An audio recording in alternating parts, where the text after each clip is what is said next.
कपड़े धोने वाली बहू। शादी के पहले से ही विभा को कपड़े धोने का बड़ा शौक था। कभी नल के नीचे तो कभी तालाब के पास। अरे मेरी नीली वाली लुंगी नहीं दिख रही है। विभा की अम्मा, कहाँ रखी है लुंगी? अरे वो तो विभा ने परसों ही धोकर रखी थी आपकी अलमारी में, देखो वहीं होगी। वो ना मैंने आज धो दी, मुझे लगा कि गंदी हो गई होगी।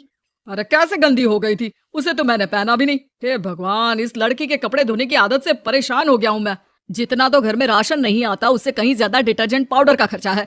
इसकी शादी करवा दो, शादी जाए अपने घर में ही करे काम, फिर चाहे घर के कपड़े धोने हो या पूरे गांव के। हाँ ठीक बोल रही हूँ, देखता हूँ मैं कोई लड़का। वो दिन भी आ जाता है जब विभा को देखने लड़के वाले आ जाते हैं। लड़की मुझे अच्छी लगी। होने वाली सास कहती है, बेटी अगर कुछ पूछना है तो पूछ लो। वैसे तो हमारी लड़की बहुत ही शर्मीली है, जो बोल दो वो मान लेती है, इसे क्या पूछना होगा। अरे कैसी बात कर रही हो माँ, मुझे इन लोगों के घर रहना है, सवाल तो कई है।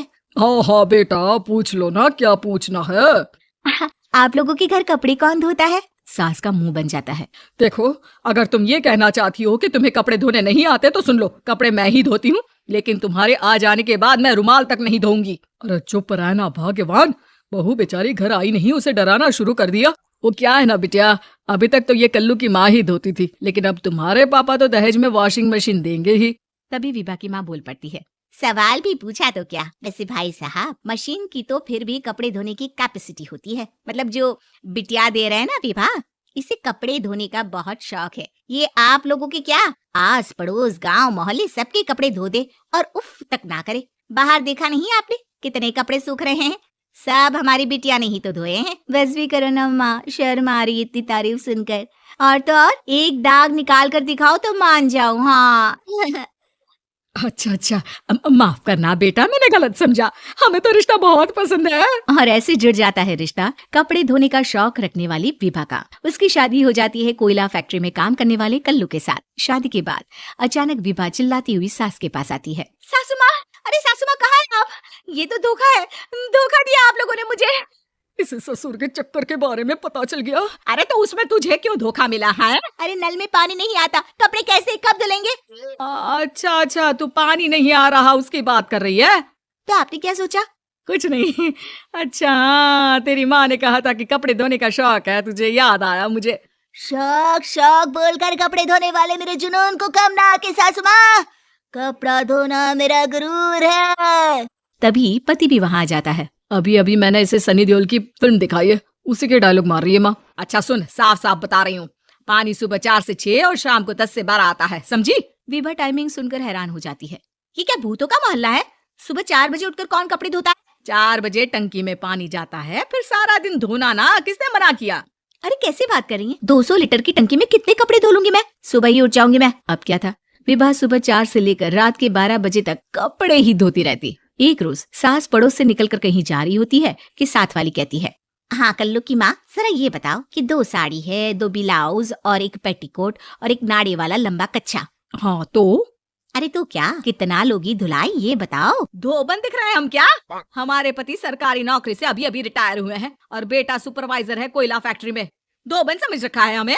हाय रे कल्लू की अम्मा, माफ कर दो, वो तो मोहल्ले में यही सब बता रहे थे कि तुमने बहू को कपड़ा धुलवाने के काम में लगा दिया है। सास को पड़ोसन की बात सुनकर गुस्सा आ जाता है। वो घर पहुंचती है जहाँ घर के बाहर ही इतने सारे कपड़े सूख रहे होते हैं जितने कि किसी धोबन के घर पर। अरे ओ कल्लू की दुल्हन, बाहर निकल। माँ जी यहीं आ जाओ, बाथरूम में चादर धो रहे हैं हम। अरे अभी हम धोते हैं, तुमको बाहर निकलो। ये आस पड़ोस वाले बोल रहे हैं कि हम बहू से कपड़े धुलवा धुलवा कर उसे कपड़ा धोने वाली बना दिए हैं। अरे छोड़ो ना माँ जी, किन लोगों की बातों में आती हो? आस पास के लोगों का तो काम ही होता है कि वो किसी तरह सास बहू को लड़ा दे। बहू सारे घर के कपड़े धोती है, ये क्या कम है? बोलिए।